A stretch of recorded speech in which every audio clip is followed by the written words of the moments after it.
Un peu comme Cosmo d'être le mec vraiment différent de tous les autres. Ah, toi, enculé. Wesh, les Ultra BG, Nike a annoncé la sortie d'un Tear Away Pack, qui est un pack customisable. Le pack est composé de deux paires, une Air Max 98 et une Air Force One. À première vue, les deux paires paraissent assez simples, mais il y a deux couches sur le upper, c'est-à-dire que quand tu le retires, tu déchires le upper, le premier upper, il y a un deuxième upper qui se cache derrière. Sur la tige blanche des deux sneakers, il y a des pointillés et des ciseaux, et il y a écrit Tear Here, c'est-à-dire tire ici quoi. Une fois découpé, le upper de ces deux paires laisse apparaître des couleurs pastel, du rouge, du orange, du bleu ciel et même du rose. La paire a un bête de délire, du coup ils ont été jusqu'à modifier le packaging habituel de la paire. Elles sont fournies avec une espèce de notice avec les do et don't, c'est-à-dire les trucs qu'il faut faire et pas faire, et une caution, c'est-à-dire les règles de sécurité. Par exemple, ils déconseillent totalement d'utiliser un briquet ou un couteau de boucher, ça serait un petit peu bête pour découper la paire, mais plutôt d'utiliser une éponge mouillée et ses ongles, ou alors tout simplement roquer la paire jusqu'à l'usure. Et pendant un week-end, on a posté ça sur les réseaux sociaux avec cette info-là, avec les photos des paires déchirables, et genre ça a explosé, vous étiez trop déter sur la paire, on s'y attendait vraiment pas. Mais bien entendu, ce n'est pas la première fois qu'une marque propose des paires qui sont genre modifiables, customisables. On est obligé de nommer Virgil Abloh qui a vraiment démocratisé ce délire. D'ailleurs récemment, sur la paire de Air Jordan 5 Off-White, on a pu voir des nouveaux éléments de design, notamment des trous dans la paire qui étaient recouverts par le plastique justement de la paire, mais en fait tu pouvais découper, genre on a vu des vidéos de Virgil qui prenait un cutter et qui découpait directement la paire. C'est stylé, mais ça laisse tes chaussettes à l'air libre. Bien avant ça, Virgil avait déjà dit que The Ten c'était vraiment des paires qui étaient pas finies et que l'idée c'était de laisser s'exprimer les gens, genre sur les paires customisées tout ça. Encore plus récemment, dans le délire déchirable, on a vu la Dunk SB Low Travis. La paire était recouverte de tissu paisley et à partir du moment où tu roquais la paire ou alors que tu découpais directement le tissu avec un ciseau, il y avait des motifs qui se cachaient en dessous. Dans le même délire, il y a un peu plus longtemps, on avait vu le pack Stranger Things Nike avec la Cortez, la Tailwind et la Blazer où en gros tu pouvais prendre un briquet, brûler la paire et ça faisait apparaître le logo de la série et une autre couleur. Beaucoup plus chaud et beaucoup plus hype, on a eu la collaboration avec Lot ou encore le bespoke de Sean Wotherspoon. Pour le pack, c'est le même procédé que ces deux paires, sauf que cette fois il y a deux grosses différences. La première, c'est que les zones déchirables sur le upper elles sont vraiment divisées. Ça veut dire que tu peux choisir quelle couleur tu vas faire apparaître ou non sur ta paire. Et la deuxième grande différence, c'est que le pack sera quand même disponible alors que le bespoke de Sean Wotherspoon n'a jamais vu le jour. Du coup, Méné, on va demander au bureau quel est l'intérêt des marques de créer ce genre de produit et est-ce qu'ils essayeraient pas un petit peu de pousser la créativité du consommateur. Répondez aux questions dans les commentaires, partagez entre vous, likez, on est ensemble, on va poser ces questions. Moi je pense en premier, les deux questions de chasseur elles sont marrantes, mais il faut parler du prix. Là la paire, les deux paires, elles sortent au retail. Comment tu m'expliques ça? Là il y a deux fois le upper. À chaque fois vous nous faites des explications de 2h30 dans tous les unboxings. S'il te plaît Cosmo, mets tous les extraits où Ben et chasseur ils parlent des prix qui augmentent parce que il y a des trucs customisables tout ça. Là ils ont changé la boîte, ils ont mis deux uppers et la paire elle est au même prix. Et la collab Stranger Things qui était customisable, elle était sortie au même prix. Comment tu expliques ça? Non, c'est vrai, mais déjà c'est faux. C'est-à-dire il y a un mélange de vrai et de faux, c'est comme ça qu'il fait. Il mélange le vrai et le faux, comme ça tu sais pas si. Déjà de base la Air Force One est à 10€ plus cher sur le retail, d'après les sources de Salomé. Hein, Salomé, alors si c'est faux, c'est la faute de Salomé. Il y a des Air Force qui sortent à 100, il y a des Air Force qui sortent à 110. Ouais. Et ça, voilà. On est dedans là, on est dans le retail là, on est à 110. Ah, ça commence comme ça aussi. Non, mais il y a des paires qui. Bah non, frérot. C'est tout ce que t'avais? Dans un second temps. Alors certes, il y a deux uppers, mais là, il est possible que non aussi. Ça se trouve, je dis une dinguerie, mais ça se trouve, ça va être une méga gère, tu vois. Ce qui explique le fait que Nike amortisse ses coûts, parce que voilà, ça fait pas longtemps qu'ils utilisent la Air Force One. C'est des nouveaux moules. Tu vois ce que je veux dire? La Air Max 98, pareil, c'est des nouveaux moules. Hein. Ça fait, c'est récent, donc ils essaient de rentabiliser le truc, tu vois. Il fait exprès. Il rigole. Mais en vrai, c'est un bête de truc qu'ils arrivent à apporter des trucs comme ça au prix retail, tu vois. Je pense la partie créativité, c'est pas ce qu'ils cherchent, tu vois. Mais en tout cas, genre redonner de l'attrait à un produit et faire en sorte que chacun puisse avoir l'impression de faire un truc avec, tu vois. Bah, je pense que ça marche forcément sur les consommateurs. Et on le voit sur l'engagement des posts. Du coup, franchement, c'est tard. C'est réussi en tout cas. Moi, j'espère qu'on va avoir ça sur d'autres paires et dans d'autres marques, tu vois. Je trouve ils ont été un peu longs à la réaction. C'est Monroe le faiseur de tendance ici. Gros, ça faisait un an et demi que c'était chaud déjà le truc de Sean Wotherspoon et tout, ça fait un moment. Ils auraient pu peut-être réagir plus tôt, non? Bon, on dit souvent qu'ils mettent du temps à capter, tu vois. Je sais pas s'ils mettent du temps maintenant avec la production, tu vois. S'ils arrivent à produire vite, mais en tout cas, ils ont mis du temps à capter même le délire custom, tu vois. Des customs, on en voit tout le temps, on en balance tout le temps et les gens ils sont un peu frustrés aussi de pas en avoir. Mine de rien, ça crée le custom, ça crée quand même de la frustration, tu vois. Moi je trouve que c'est un bête de concept et j'espère que ça va réveiller les mecs qui font du custom. Parce que là ils sont en train de récupérer toute la partie custom. Pendant un moment c'était la mode, tu vois. Il y a plusieurs délires dans la customisation, tu vois. Et je pense à tous les mecs qui font de la peinture sur les paires. Là ça leur met une claque. Pour moi ça leur met une claque, un truc comme ça. Et j'espère que ça va réveiller tous ces mecs là et qu'ils vont se creuser la tête pour vraiment sortir des vrais trucs. Parce que là c'est une vraie custom. Genre tu déchires le truc, tu peux faire 50 millions de trucs en fait avec qu'une seule paire. Et ce qui est d'art aussi dans ce concept-là, c'est que chacun aura sa paire perse et on verra qui aura les bonnes idées. C'est archi cool et le prix, c'est un putain de point positif. Tout à l'heure, tu disais ils mettent du temps à réagir par rapport à ce qui se passe. Est-ce que justement, tu penses pas plutôt qu'ils sont servis de Sean avec son bespoke pour annoncer, entre guillemets, ce qu'ils comptaient faire par la suite? À mon avis, c'est la stratégie. C'est genre, ils sortent longtemps avant le produit, ils voient comment ça réagit, même si dans la stratégie, tout est déjà planifié et 6 mois plus tard, 8 mois plus tard, t'as le produit qui sort, tu vois. Et moi, je trouve que ça marche. En tout cas, Nike, ils le font à chaque fois et ça fonctionne à chaque fois. Et pour l'instant, je vois pas trop Adidas faire ça. Genre, montrer le produit et sortir 8 mois plus tard du produit, tu vois. En vrai, avant même la Sean Wotherspoon, il y avait la Air Force One Cloud. Avec le satin qui se retire et tu vois le cuir qui est en dessous, là, c'est le même délire, tu vois. Ah ouais, de ouf. Mais il y a toujours ce délire d'une collaboration qui amène des idées qui fait qu'après tu peux faire des GR. Je pense que c'est plus comme ça. Je les vois pas calculer, enfin, ouais, si, quoique. Ils peuvent aussi le faire dans ce sens-là. En mode, ils ont un produit GR et ils créent d'abord la frustration avant de le balancer. Ouais. Regarde ce qu'ils ont fait avec la React 2770 NRG. Ils ont teasé la collab avec Travis Scott. Au final, ils ont pas sorti la paire avec Travis Scott et ils ont balancé la GR. Et là, tu peux acheter que la GR. Du coup, ils ont créé la hype autour du produit et là, ils récoltent les ventes. Même si c'est pas un produit que j'ai vu pour l'instant au pied des gens, tu vois. Mais en tout cas, c'est une stratégie qu'ils ont déjà appliquée.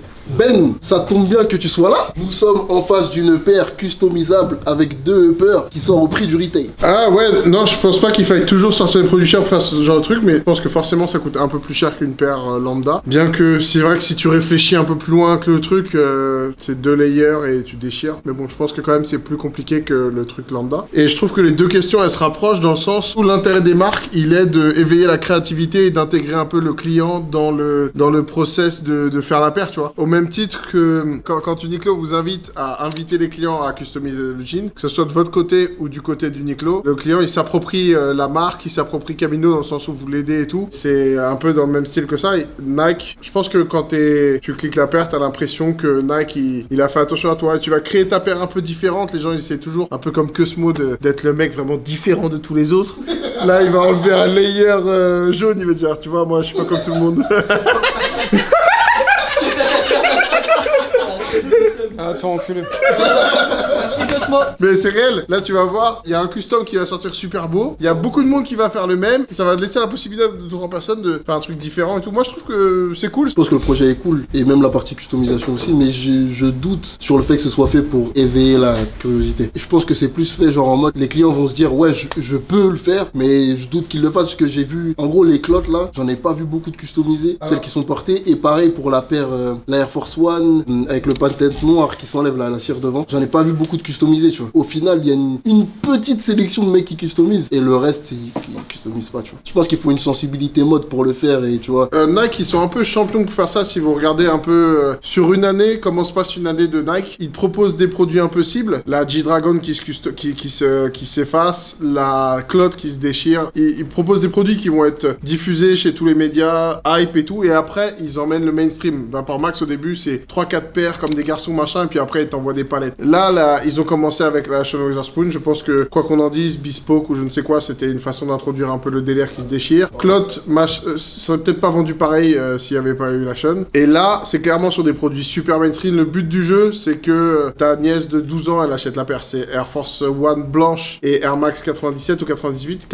C'est des modèles où c'est possible à faire déjà, parce que par exemple sur une 97, c'est pas forcément possible. Les layers, ils sont tout fins. Et c'est des produits mainstream de fou. Donc on a rincé la Air Force One l'année dernière, on a rincé la 98, on tire un peu la hype. Les gens, ils ont déjà le modèle dans la tête et ça va permettre. Je pense pas que le délire, c'est de faire des trucs créatifs de fou. D'ailleurs, là, t'as 5 couleurs basiques, y a pas un délire de fou en dessous. Par contre, il y a aussi le délire d'usure. D'ailleurs, le layer, on peut dire que la Martiard, c'était un peu le même délire, la Martiard avec l'overboots, qui était pas faite pour ça, mais je pense qu'elle a été imaginée au départ pour être déchirée autour. D'ailleurs, ça va aussi être de l'usure dans le sens où la vraie propriété de la clotte au départ, je pense que c'est en marchant beaucoup, en l'habillement, t'as une deuxième porte de sortie en dessous, ça se déchire. Même quand tout à l'heure tu parlais des paires Air Force One 98, je pense même que ça vise les meufs, parce que la 98 blanche c'est une paire mainstream genre orientée femme de fou, tu vois.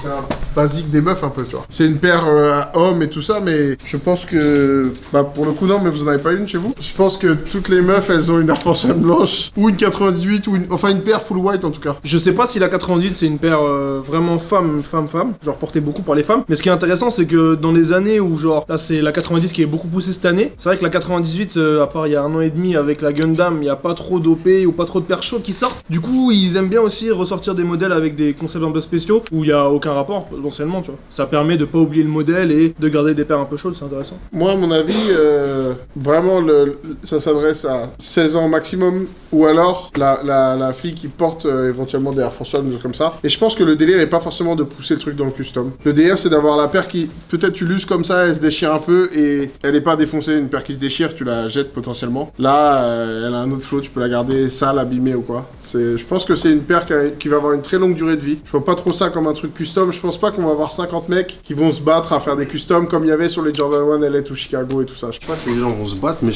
moi j'ai l'impression qu'elle est hyper fragile par contre. Mais j'ai l'impression que dessus c'est du papier un petit peu. Bah, c'est peut-être le but, hein. C'est peut-être le but que quand tu marches, ça commence à s'émietter. La clotte, c'était que quand tu marches, ben, la LA de Chicago, c'est pareil, c'était du frottement normalement. C'est-à-dire que quand tu marches, ça se frotte et du coup, ça commence à s'user sur certains points. Et les paires qu'on rachète, nous, d'occasion, de LA to Chicago ou de NYC to Paris, je crois, quand elles ont été portées et que le mec il a pas fait le délire d'usure volontairement, c'est terrible. Il y a que l'intérieur de la chaussure qui est usé, il y a que sur les parties où ça frotte, peut-être un petit peu à l'extérieur parce qu'il a frotté contre un mur ou quoi, et c'est là que ça donne un vrai flow à la paire. Et là, je pense que pareil, ta paire elle est blanche, elle est peut-être un peu fragile, elles vont toutes finir comme celle que tu as, mais là, tu vas voir, voilà, ça va se déchirer en dessous, ça va être du bleu. Peut-être même t'as même pas capté trop le délire ou t'as un peu zappé. T'as une nouvelle partie de couleur et tout, c'est cool. Mais après, en vrai, c'est ça qui est bien avec cette paire parce que quand on a une Air Force normale qui s'abîme, on la jette parce que bon, à l'abîmement, on en rachète une nouvelle. Alors que là, on peut la garder, ça fait un peu l'authenticité de la paire et tout, c'est un peu stylé. Raissou qu'elle a pas.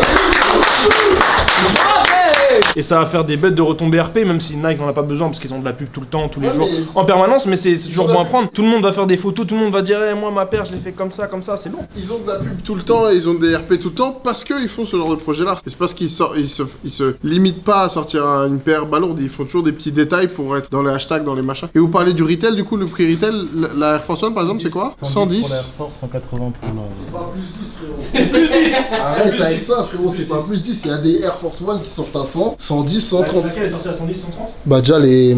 Shadow? Ah, celle avec le layering en plus, où il y a du cuir en plus différent et tout, c'est ça que tu avec plusieurs souches et tout? C'est ça que tu dis? Ouais, c'est la paire où ils réutilisent un élément qui est déjà sur les paires de ouais, base mais là. il faut quand même le produire en plus, c'est ça que tu dis? Ouais, c'est ça. Non, je parle de l'élément qui est derrière là, celui qui est chuté d'une ancienne paire qu'ils ont mis sur la nouvelle, c'est ça dont je parle.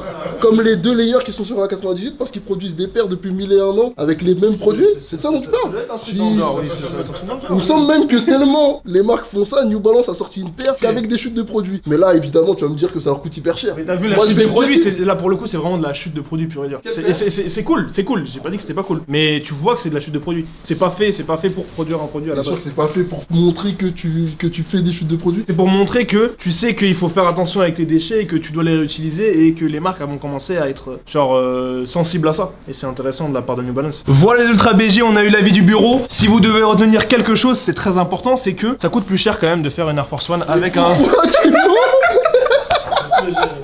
Je trouve ça très cool, l'équipe trouve ça très cool, hein. Visiblement c'est une unanimité, le produit a l'air très intéressant. On est pressé de voir si ces demoiselles vont rocker à fond les Air Force One et les 98. Dès qu'on a des informations sur la sortie de la paire, que ce soit la date ou le prix, on partagera ça direct sur les réseaux sociaux. Pour ce qui est des questions, de manière générale, on est tout à fait d'accord pour dire que Nike a très bien compris le délire qu'il y avait autour du custom, que les gens étaient très chauds et qu'il y avait vraiment du business à faire avec ça. Au-delà de vendre des paires, ils sont aussi très intéressés par la communication. Et là, dès qu'ils vont envoyer des produits où tu peux custom, où tu peux faire ce que tu veux avec et être un peu différent, bah les gens ils vont partager ça sur les réseaux sociaux, ils vont mettre ça sur leur Instagram à fond avec des hashtags et ça va être très bon pour la marque. Et le côté unique du produit le rend super intéressant aussi pour le consommateur puisqu'il va la garder potentiellement plus longtemps et même si elle est usée. Répondez aux questions dans les commentaires, likez, partagez, on est ensemble les BG, bye banks.